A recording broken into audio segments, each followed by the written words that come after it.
From LinkedIn News, I'm Leah Smart, host of Everyday Better, an award-winning podcast dedicated to personal development. Join me every week for captivating stories and research to find more fulfillment in your work and personal life. Listen to Everyday Better on the LinkedIn Podcast Network, Apple Podcasts, or wherever you get your podcasts. Break language barriers instantly by translating up to 44 languages in real time with the HP AI PC, powered by the Intel Core Ultra processor. With the right tools, work doesn't have to feel like work. Learn more at hp.com/AI PC.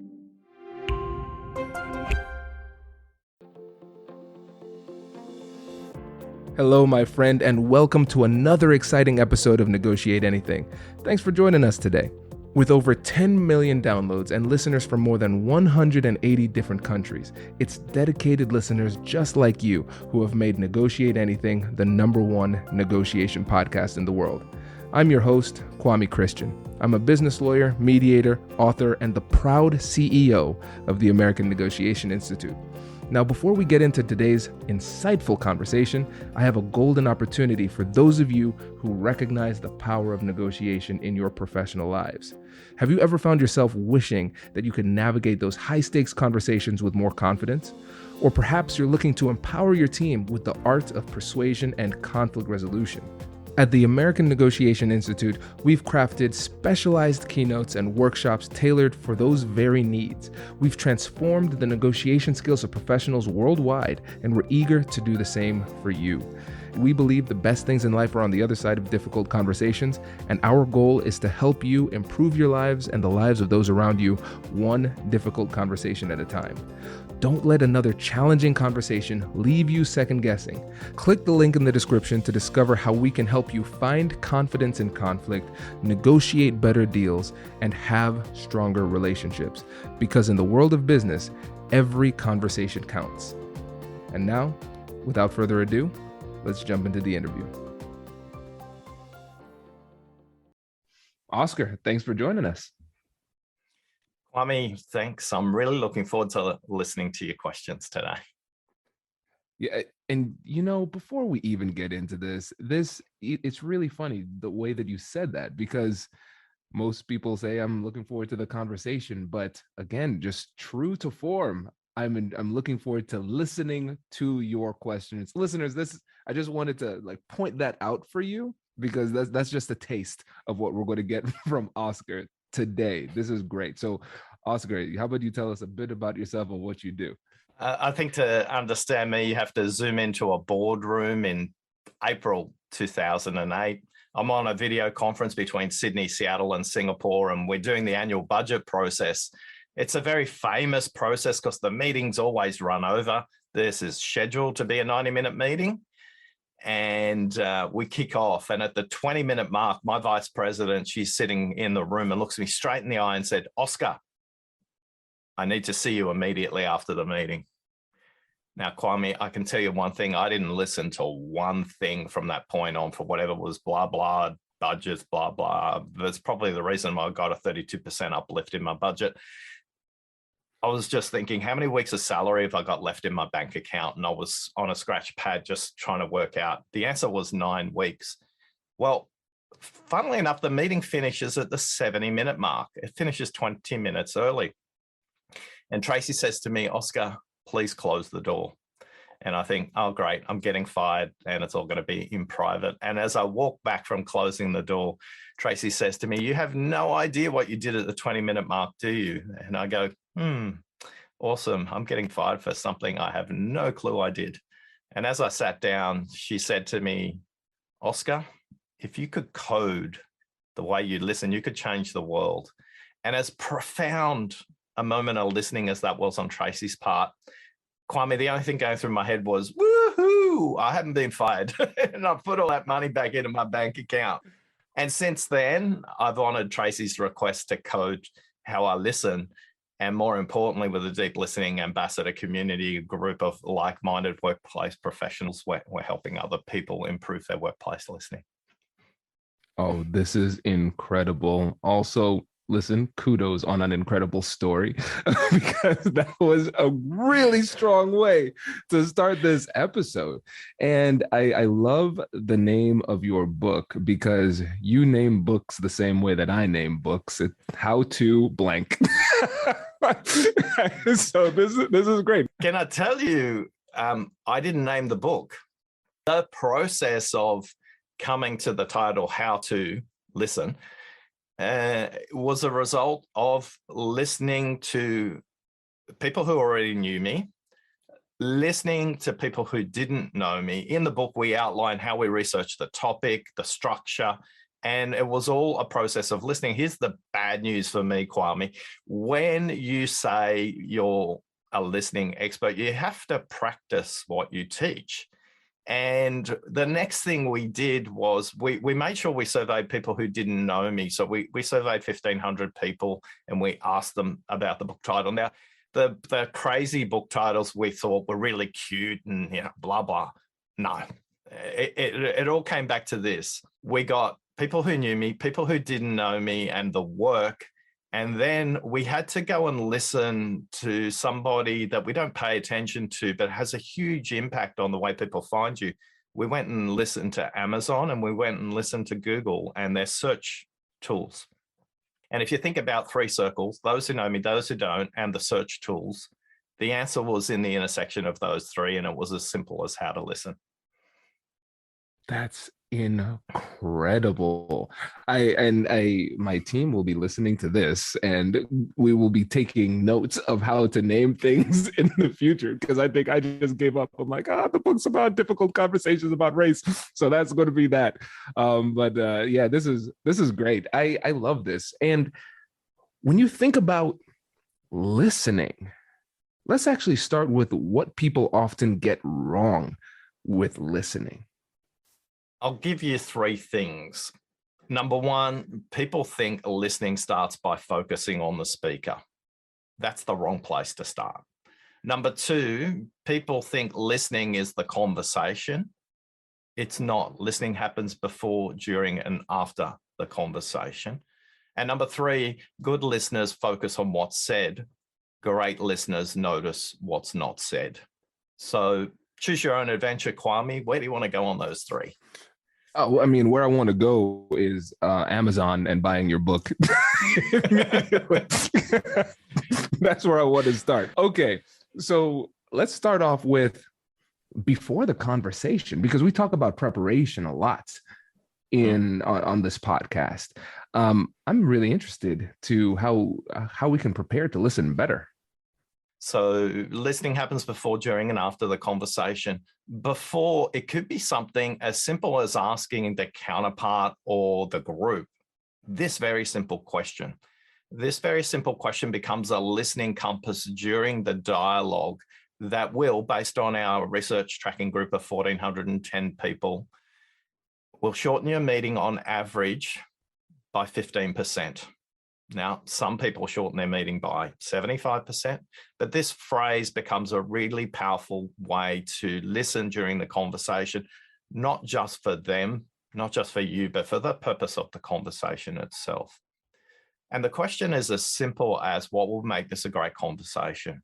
Now, some people get this wrong and say, what would make this a great conversation for you? Now, if you say to them, what's going to make a great conversation for you, you're already setting up the meeting to be all about them. And it's not. The meeting is about the process and the outcome, what you're actually dialoguing through, whether that's a group or an individual, whether that's face-to-face or online. Asking that question will change the way the speaker communicates when you are in the conversation together. You have just had the dirty little hat that basically says, I want to land something in your subconscious, Kwame. And for the next couple of days, your mind is going to be thinking, what will make this a great conversation? And when you turn up, ask that same question again.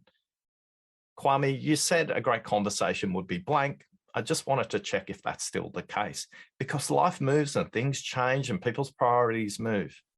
Now you're already signaling before the meeting started that you listened to what they said. Now, this could be a telephone call, could be an email, could be a WhatsApp, could be a Slack message. It doesn't matter. But what you're role modeling to them is, one, I care about the outcome of this conversation, which is setting you apart from anybody else already. Number two, when you check in, they notice that you went, oh, wow, they heard what I said.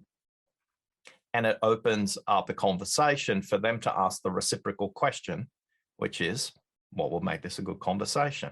And you say, look, thanks. What will make this a great conversation for me is blank. Off we go. Now, that little piece of information becomes the compass for the dialogue. Imagine we're having a 1-hour meeting. Every 15 minutes, check in with that question. Kwame, at the beginning, we said this will make this a great conversation. Can I just check, are we on track?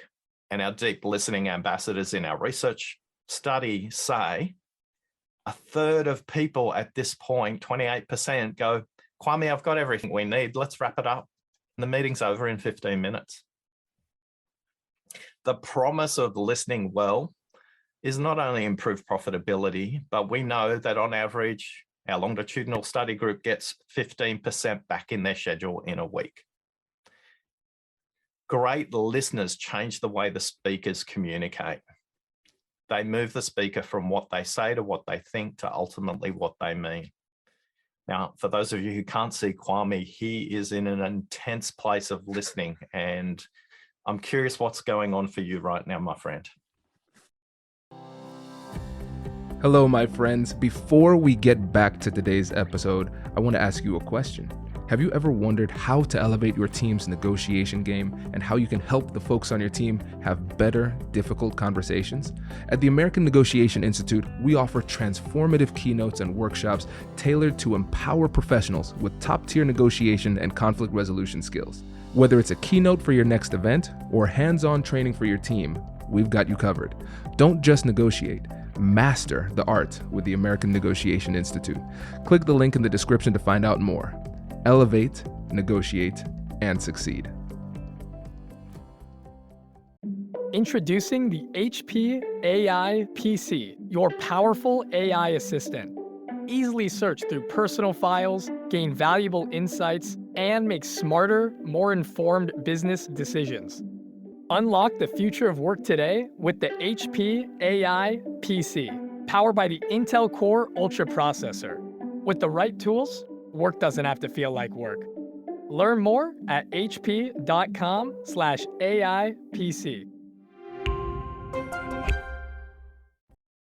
Man, this is good. Well, let me just say this.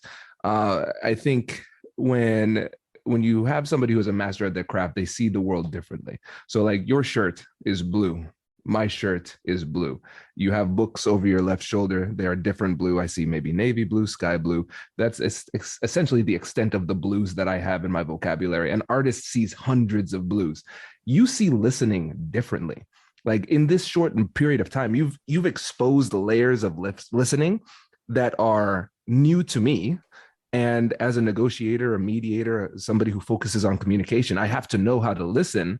But this is just an example that there are levels to this game. I don't even really know where to start with the follow-ups here. But I think one of the best ways to start is just recognizing something subtle in the psychology here, because I want to get your perspective on this, because it seems like you're priming people to behave differently in the conversation. Because when you're saying, what would make this a great conversation for you? What you're doing is you're showing them there's a different intent in the way that you intend to relate to the person. And then by checking in, it's almost like you're teaching them how to converse as you are conversing with them, which changes the way that they relate to you. Am I kind of getting that right? Yeah, I just want to come back to what will make this a great conversation as to what will make it a great conversation for you. I'm making an invitation. I don't really want to prime them. They're a human. They have choices. I'm not trying to architect anything that's a manipulation here. What I want to do is raise their consciousness. And you mentioned color before. And one of the things I talk about often is most people listen in monochrome, but when they listen deeply, they have a full spectrum of colors to listen in on. And one of the exercises we do in our workshops in the check-in, what color is your listening? And describe it in one sentence. And all of a sudden, it gives people a palette to think about their listening in a completely different way. Listening is a very abstract topic. It's ethereal. People don't have a framework to operate in. Maths, plus, minus, divide, subtract. English, verbs, nouns, pronouns. Chemistry, periodic table of elements. They're all universal across languages, across cultures. Listening, we have nothing.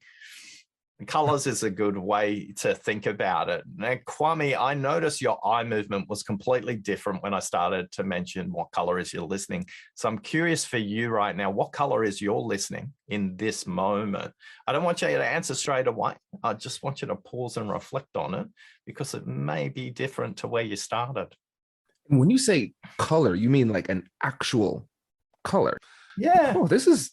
We are pushing my mind in new places. Let me actually stop and think about this.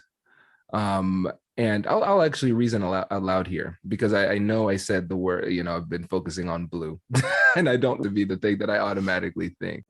But I think, honestly, the color that's coming to mind right now is red, because for me, red is like, a stoplight. So, hey, stop, pay attention. And with a lot of the guests that I have on the show, there are things that I've heard a lot, but they're said in a different way. So it's definitely good for me to hear it in a different way. And I'm still learning. But what I'm realizing here is that as soon as you began to get into your craft and the way that you approach this, I'm like, whoa, stop. There's a bit of a record scratch happening. Like this is a complete reorientation of the way that I listen. And so I think right now the color is red. At the beginning, it was probably gray, like a more neutral color where I'm just kind of passively absorbing. But now it's like red, flash, pay attention. This is different. Is that kind of what you're going for? The important point is it doesn't matter what color you said. What matters is the descriptor, okay? Because it's an abstract topic, we want to connect it to a topic we're comfortable with, like color, like a palette for an artist. We can pick from here and then we can choose where we want to go. Most people aren't even conscious of the color of their listening battery, Kwame. Most people arrive in a conversation with their listening battery at yellow or red, and they wonder why listening is such a struggle. So for most of us, just orientating ourselves around color or some kind of numeric value on a scale of 1 to 10, how much attention are we bringing to this conversation? Well, most people probably not even think about it, but if we give them a number, they can connect around that. And we'll ask them that question throughout a workshop, for example, to move them along. I do want to look back to your original question though, Kwame, because I think it's important. Let's check in along the way and notice the color of your listening, because I think I love red and how you described it. It's like, stop, look and listen. It's like, this is a moment. A good listener will listen to the content and try and comprehend it for themselves. A great listener will notice how the speaker says it, not just what they say, which invite you to listen to Christopher and Christopher's story, Kwame. I was introduced to Christopher from Minnesota by Jennifer, his mum, and Christopher was skipping home from school.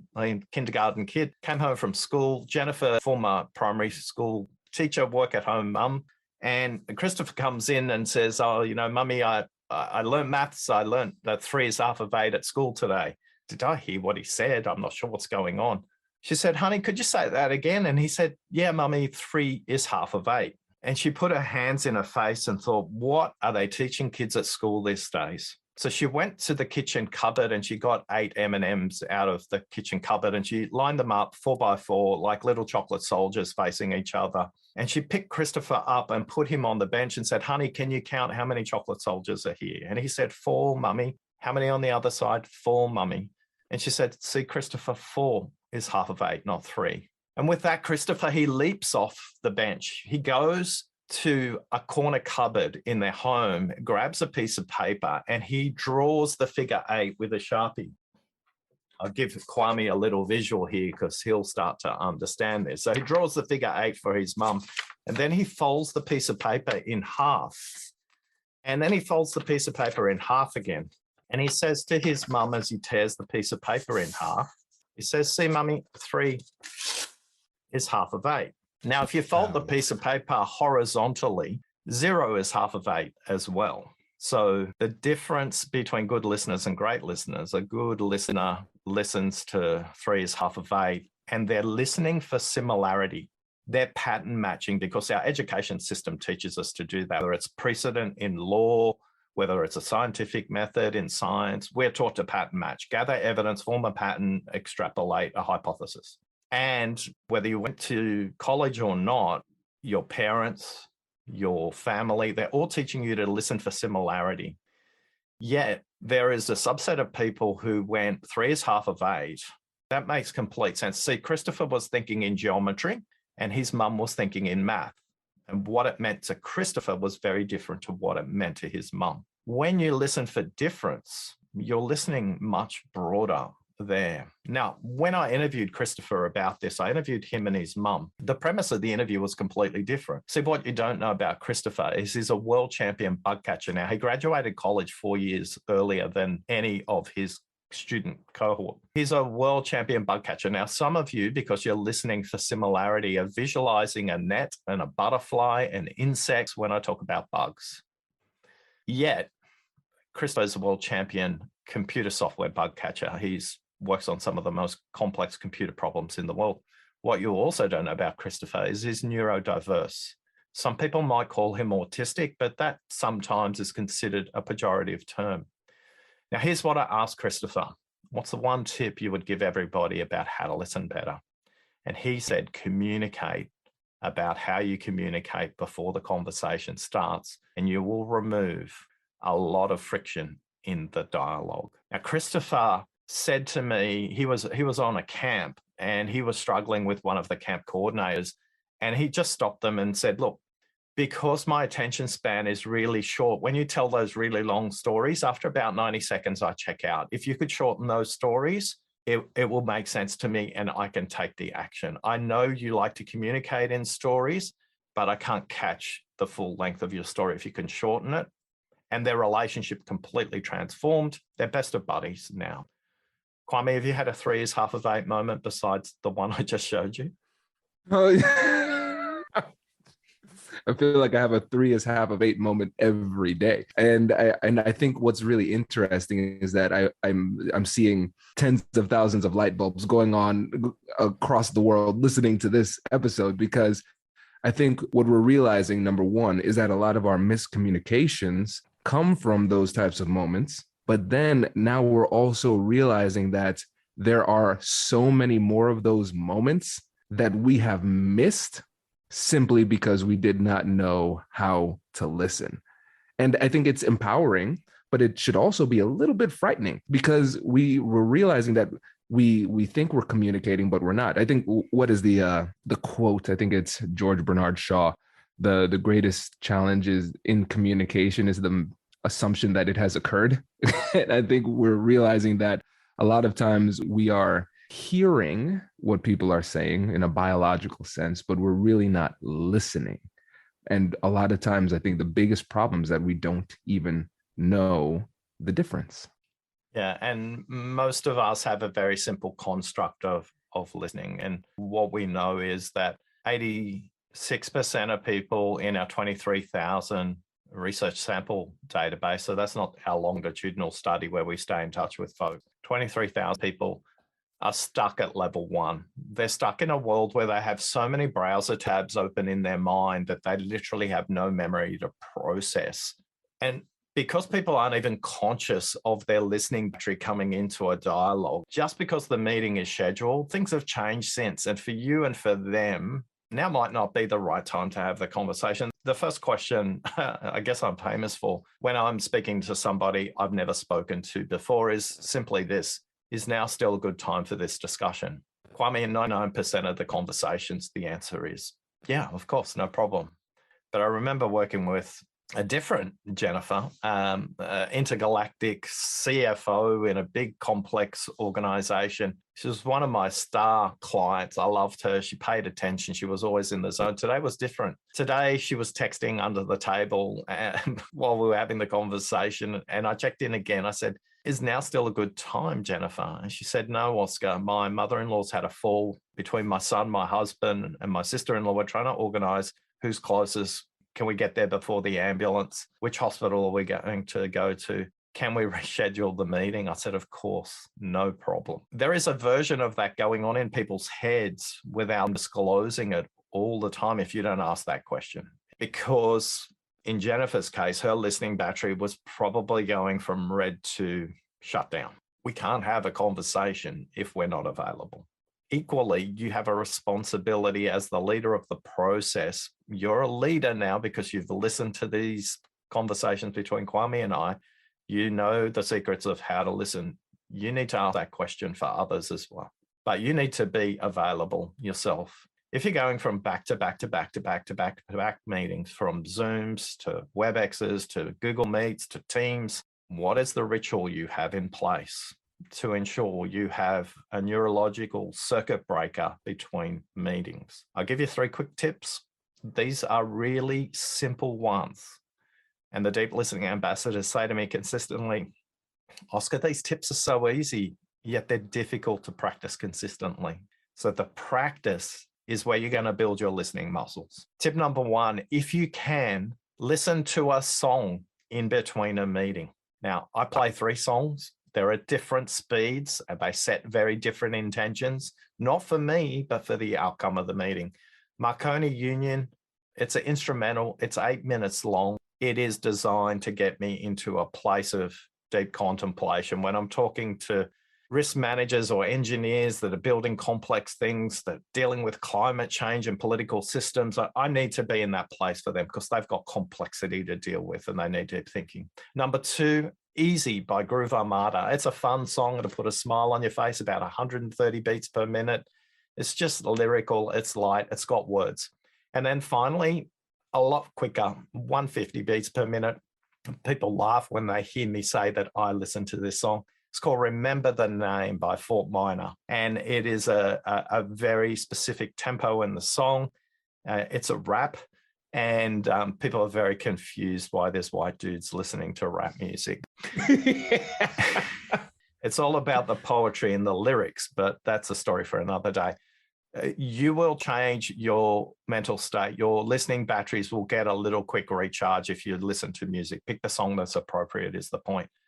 Number 2 is manage your notifications. The electronic notifications was based on literature from 1973 that was used by the slot machine industry in Las Vegas to ensure that people kept pressing the button and putting their coins in. Why do I know this? I apologize. I worked in the industry that built those notifications that has email pop-ups as default, little red dot, all those things. Just use the technology. Don't let the technology use you. You be the master of the technology. Now, I work with people in on-call environments, ER doctors. They can't switch off their electronic notifications, but they are incredibly present when they're dealing with their patient.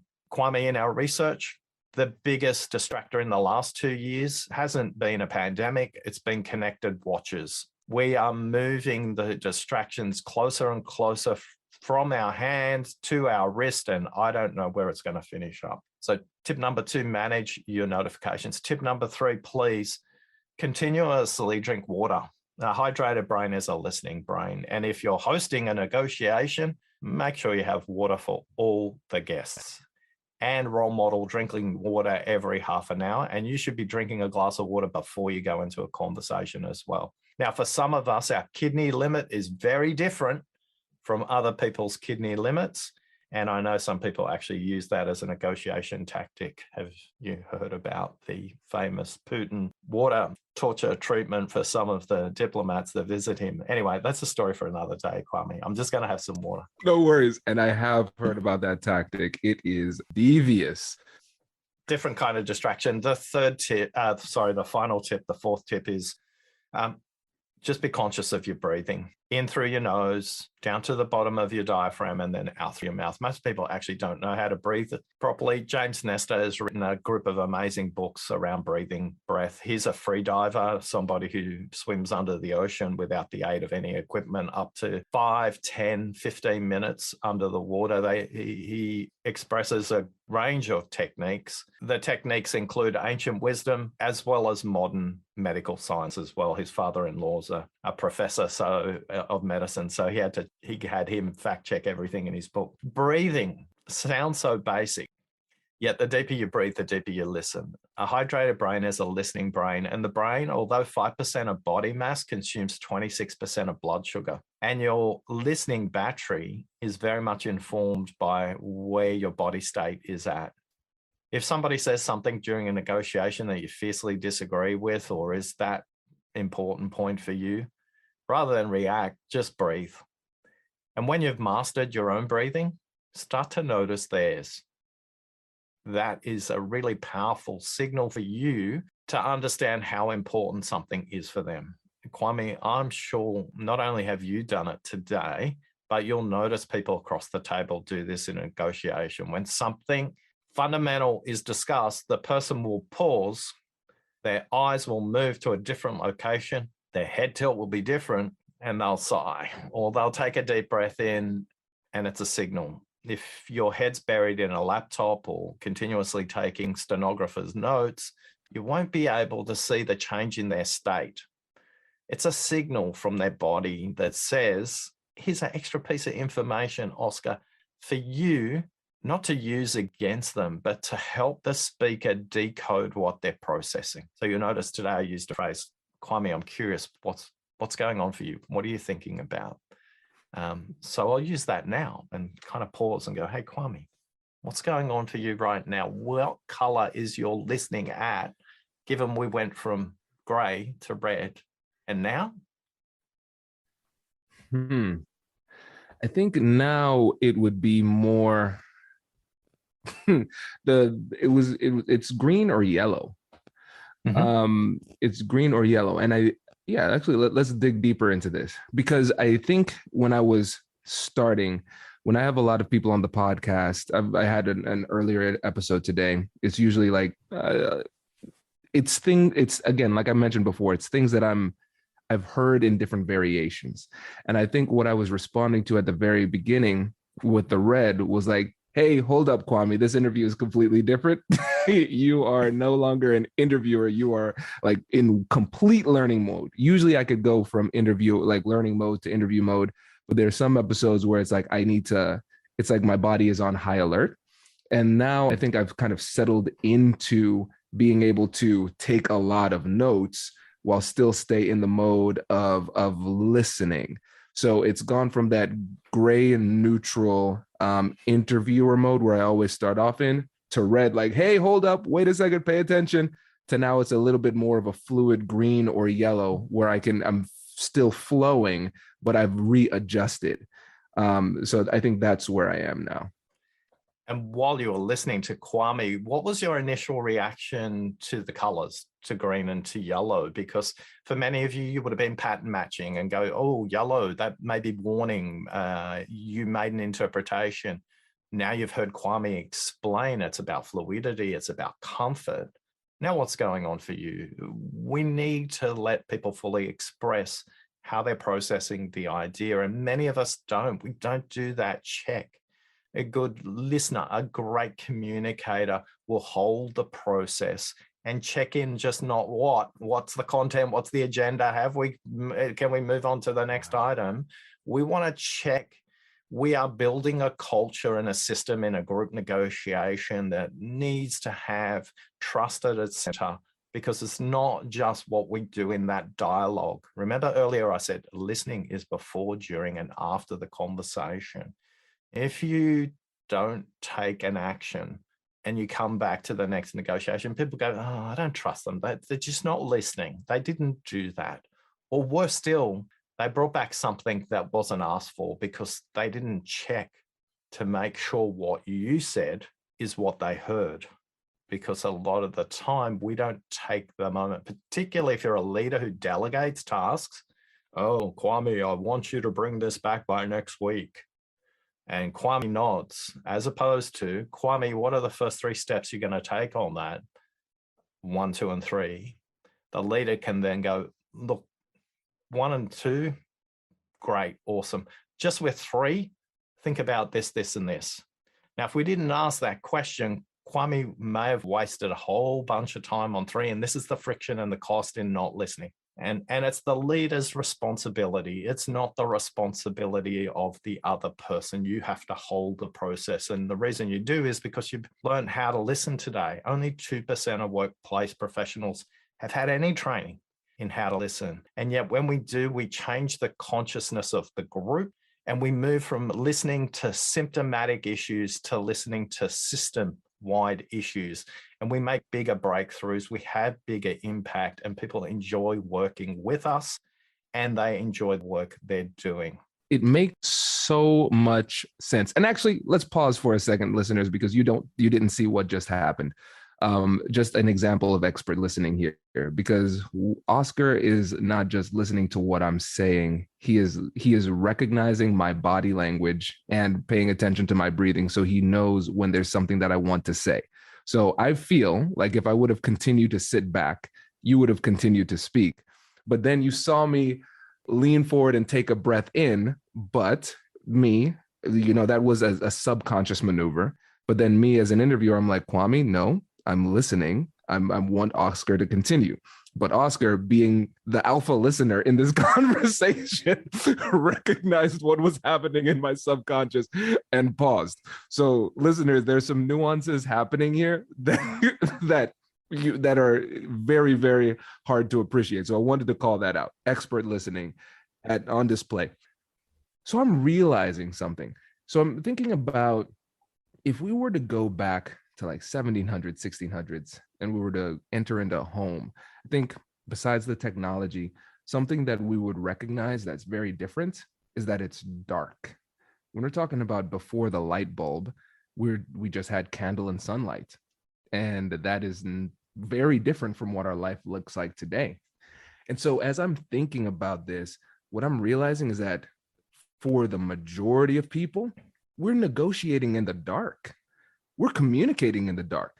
We think we can see clearly, but we don't have the light bulb. Like, this is the light bulb. There's so many nuances here. And we've been talking for what, like 20 minutes, something like that. And we've just completely changed the game. So I think there's a lot that we need to work on. There's not even like a question that comes after this. It's just a recognition of just how much work needs to be done just in the professional world in general when it comes to listening, but more specifically, how much our communication and negotiation skills can improve just by improving our listening. Because I think a lot of times people come to negotiation trainings, listen to podcasts like this, and they're looking for hacks. How can I manipulate the other side? How can I get them to think differently? Things like that. But we don't take the time and say, I wonder how I can listen more effectively. And I feel like this would solve the majority of the problems that we face in these conversations. When I speak to audiences, Kwame, I often get this. Oh, Oscar, listening is hard. It's draining. It's complicated. And I just simply say, can I make an invitation to a different place, to a place where listening is light, easy, and energizing, where listening requires you to shift your orientation. Because when done well, a lot of people's mindset, Kwame, I don't know about you, but when they think about good listeners, they visualize a movie, a psychologist, a psychiatrist, a psychotherapist, listening to somebody on a couch. And listening in the workplace is not therapy. This is where a lot of people get confused about their listening. The dirty little secret of listening is it's not your job to make sense of what they say. It's your job to help them say what they think, because most people don't know these 3 numbers. If you know these 3 numbers, you can turn off the podcast and your life will be changed. Kwame's going, it's not as simple as that, Oscar. Don't tell them to switch off the podcast, please.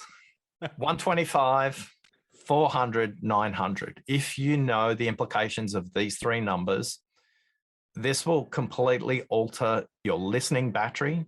Your listening battery will stay on for much longer. You will help the other person sustain their listening battery, and this will change the way the speaker listens to you as well. Because listening is a simultaneous equation. You're speaking, you're listening, you're speaking, you're listening. And the roles move fluidly through the conversation.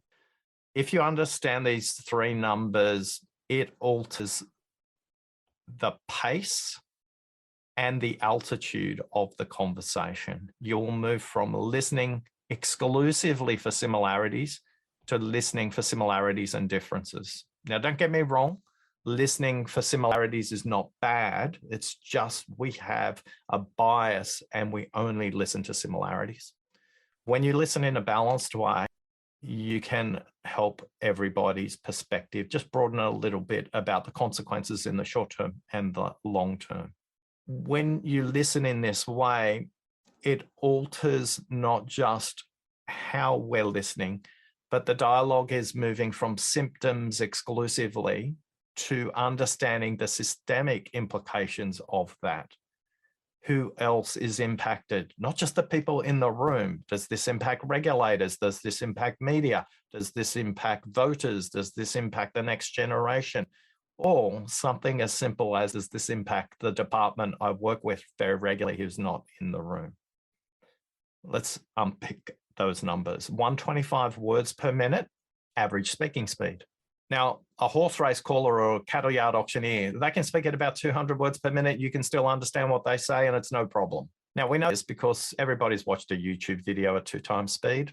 You may have this podcast on at 2 times speed. And the reason you can is you can listen 400 words per minute. We have peripheral vision, we have peripheral hearing, and you are coded neurologically to be distracted when you're listening. It has sustained the species. That saber-toothed tiger, was that rustle in the reeds? Was that just the wind? Or was that something more lethal to our tribe, our people? People say to me, Kwame, Oscar, how do I stop the distractions? And I always say, well, the bad news is you can't, but the good news is good listeners will move their orientation to notice their distraction quicker and come back into the conversation. They won't drift for as long. Now, of the three numbers, the number that matters the most is 900. 900 words per minute is the speaker's average thinking speed, average. Now, if you work in complex negotiations, you work in conflict situations, you work in creative environments, you work in areas that have a lot of resource conflict, you may be thinking up to 1,600 words per minute, but let's just stay with the average at 900. 900 words per minute is my thinking speed, my thinking speed, and my speaking speed, 125 words per minute. The math is simple.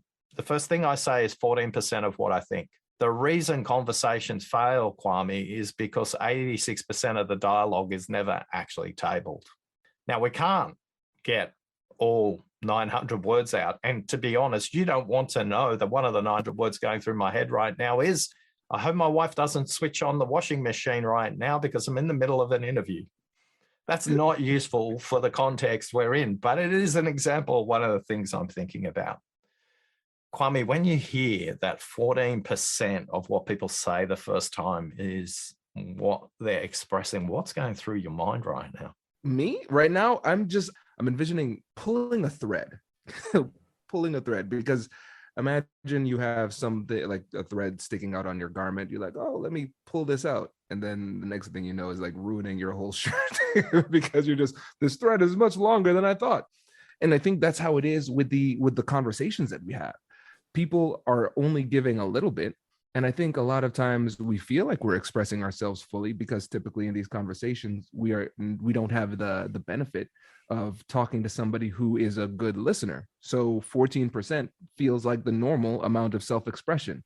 But then if you're talking to a good listener, it's like pulling a thread. You share a little bit, and then they listen, ask great questions, and they pull out the rest of those remaining thoughts. So that's the metaphor. that was in my head. And listeners, I hope you can like go back about 40 seconds to when Oscar said, I'm going to pause and ask you a question. And you could hear me saying me, like I'm confused, with a much higher intonation than I typically do, because I was, I was so in the zone with listening to what you were saying that I forgot I'm here in a conversation with you. I was just sitting here listening, like this is a course, and it's like the teacher just called my name through the YouTube video. I'm like, how did you say my name? So that that's the surprise. I am deeply ingrained in this. This is really fascinating. Now, I want to give you a way. Remember earlier on we talked about your listening compass. The first element of the listening compass is what will make this a great conversation. Yeah, that's our North Star, north, south, right? Which direction are we heading in? There's two types of questions. I want to give you a question that explores similarity, and I want to give you a question that explores difference. Keep in mind, roughly, if your question is more than 8 words long, it's biased. That's not good or bad. I want you to be conscious of the fact that open-ended questions are not always productive and biased questions are not always productive. When it comes to decision-making, it is crucial that you ask biased questions. How do we allocate a limited budget? How do we price this transaction? All these things are example of biased questions. They're not good or bad. What I want you to become conscious of is become conscious of how to skillfully, elegantly, and productively use questions appropriately, rather than, I'm sure you've all been taught open-ended questions are really important. That's true, not always. And beware of false binaries. I've been doing it all day today, creating false binaries, similarities and differences, but it is an easy way for us to hook onto things. And the political class uses that against us. It creates false binaries, and you are a human with much more complexity. Embrace the nuance and we will have a different political discourse. That commercial break is brought to you by Sanity. Now, back to the point, Kwame. The North-South question, the shorter the question, the more you'll pull out. And you would have heard this question before. It's a really simple question. Tell me more. Now, the question isn't as important as the direction of the compass. This is helping the speaker continue going north-south in their own dialogue. So we're not looking to go left, right, or east-west. We'll get to that shortly. That will get to the point. We just want the next 125 words out. When you ask this question, what will typically happen is they'll pause. They'll say something like, actually, you know what I haven't told you about? Oh, actually, there's something that's really important that I need to explain.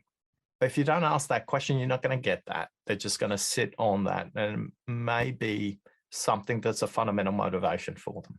So the North-South question, continue on the same path, tell me more.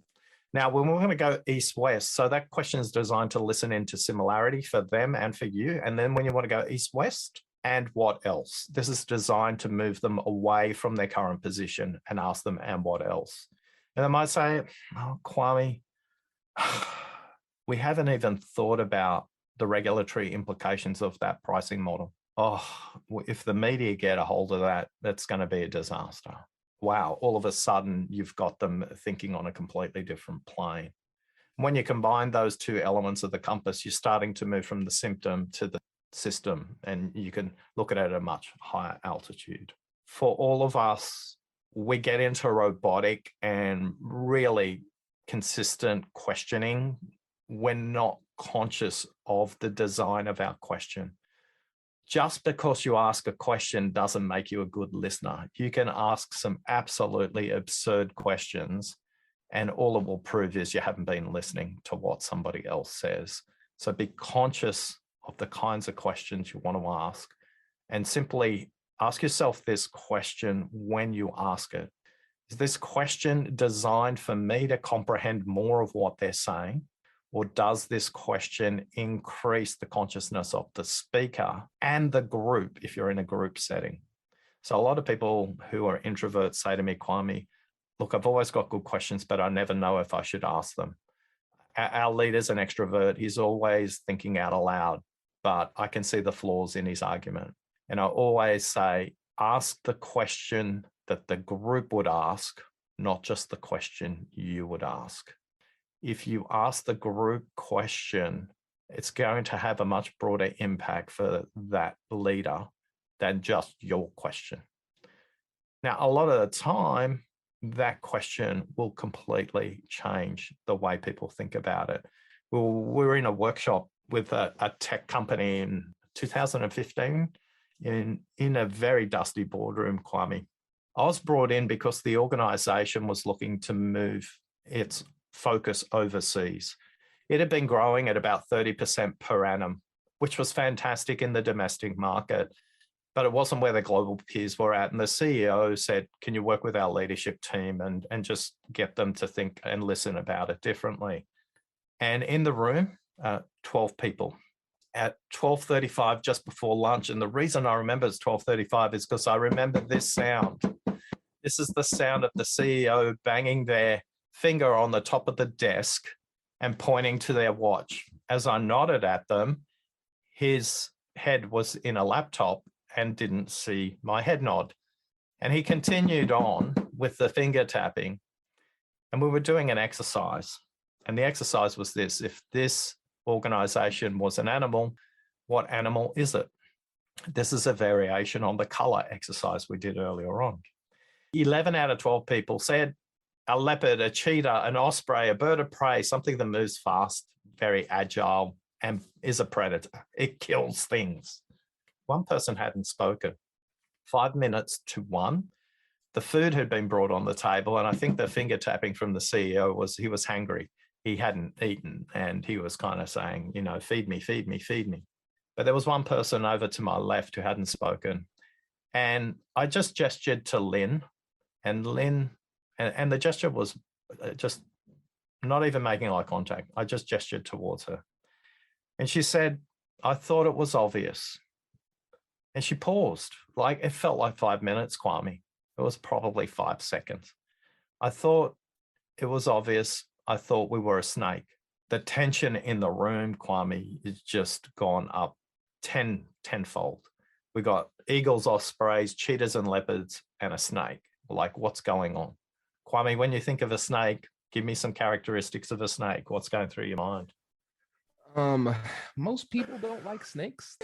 A little bit on the creepy side, and cold-blooded. I think that's noteworthy as well. Those are the two main things that I think about. If I go a little bit more creative, think about how snakes typically eat. So a meal and then digest for a long period of time. And so people refer to a snake and how they consume things, but usually somebody is a snake, typically in the grass. That's not how you want to be described. Okay, so let's zoom back into the room. Lynn says, I thought we were a snake. And then what she said next changed everybody's perspective. See, what you don't know about Lynn, she's a card-carrying member of the introvert community. How do you know that? And when you say to a room, put your hand up if you're an introvert, a card-carrying member of the introvert community will not put their hand up. They do not want to be seen.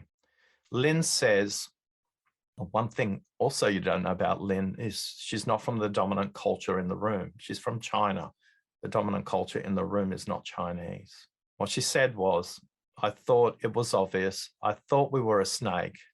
We've forgotten to shed our skin every season, and the practices and the systems we have in place are holding us back. We're holding back our staff.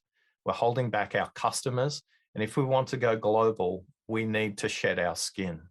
Now, what was hilarious, Kwame? Nobody ate a single bit of food until 1:25, to which the CEO pulled me aside and said, I cannot believe this group is dialoguing with the head of finance. We're having a business development conversation and the leader in the room is finance. Now, what happens next? They go global. They have little beanie toys made up of snakes. Snakes become code names to the products, and this is a story. Now, in the Chinese culture, a snake means something completely different.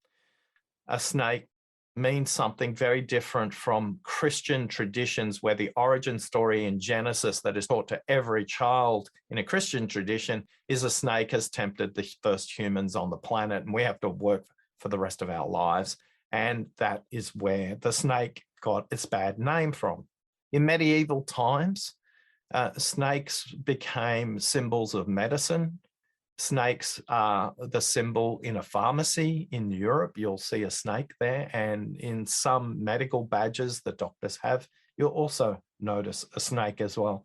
If you're listening for similarities, you're listening for a snake in the grass, a sneaky, terrible, cold-blooded thing. If you're listening for difference, you may have explored something very, very different.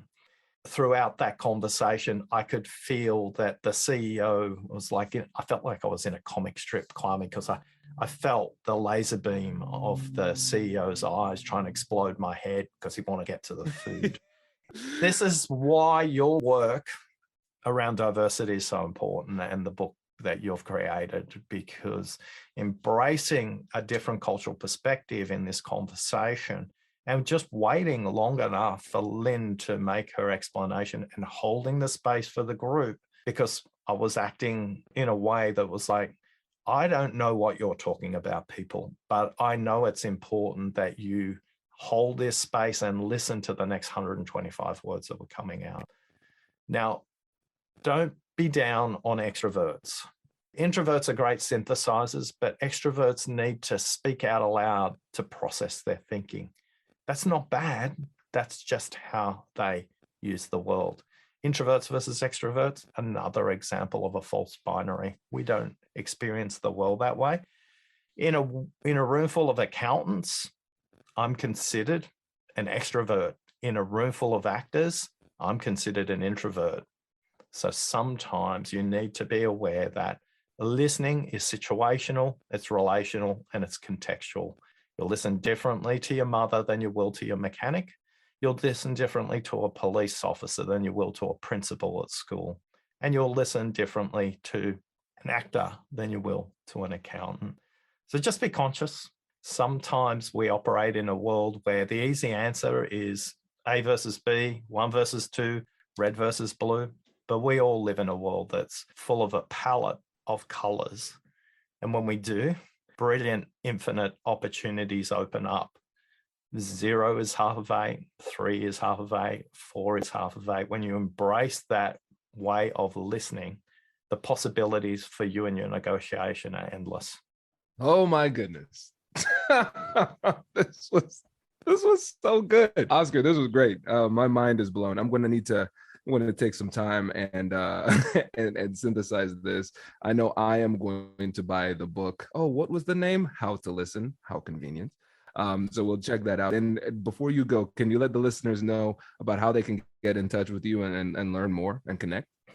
As much as I'd love you to connect with me, I'd love you to connect with your listening barriers. Either buy the book, How to Listen, at your favorite retailer, or take the listening quiz. The listening quiz is designed to find out what your listening barriers are. And if you want to have me back, Kwame, I'll deconstruct the 4 villains of listening and the research that sits behind that. Take the 7-minute quiz. You'll find out what your primary listening barrier is, and we'll give you tips specifically to your profile about what to do about that. Listeningquiz.com is where you'll find it. This is amazing. Yes, I will certainly take that listening quiz and I will take you up on that offer. Listen, Oscar, I can have you on the podcast literally every single day and I would be a happy man. I appreciate this. I've got to run to my next episode, but this was really great. I appreciate you taking the time today. Thanks for listening. Congratulations! You've just joined an elite club. By listening to a full episode, you're now officially on the Negotiate Anything team. So welcome aboard. What most team members do is they subscribe to the podcast because that allows them to automatically get the latest episodes of the show. The best things in life lie on the other side of difficult conversations. Keep learning, keep practicing, and keep getting better. Your relationships will improve, your career will soar, and you'll have the confidence you need to get the most out of these crucial conversations. Again, thank you for joining the team. We're excited to have you, and I will see you in the next episode. I'll catch you later.